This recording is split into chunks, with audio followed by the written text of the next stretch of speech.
Jatend migao mar somo Julius Ogamba oyango mijingo ma sirkal oseketo mar jiwo dhok mopogore pacho ka opoyo chenro mar riwruok maluongore ni Bible Translation and Literacy oseketo jiwo ogendini ma pacho ka kane wuoyo e kaunti ma Machakos. Jatelo no mane oten gi gavana ma kaunti no Wavinya Ndeti opoyo riwruogno ma oseno ni muma olok nyaka e dhok mopogore ka nyaka sani gi loko dhok maromo 20 ma pacho ka kaachiel kod 9 mamoko ma Tanzania kod Sudan ma milambo. Jatat chenro riwruogno Reverend Peter Munguti kane loso chenro no mane okelo kanyakla sikunde, jotend kanisa kod jochung' mamoko oyango ni dhoudi mathoth kama oting'o gek ribe randile kod mamoko pok onya yudo thuolo mar bedo gi mumbgi.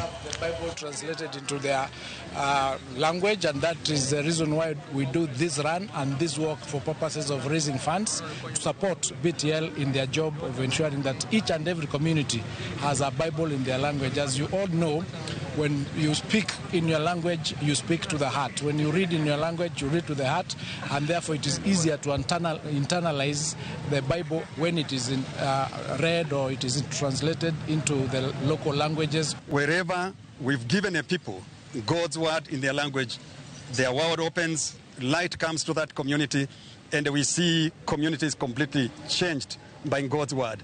There are many others still who do not have a single portion in their language, like the Sengwel, the Ogiek, the Tachoni of Bungoma.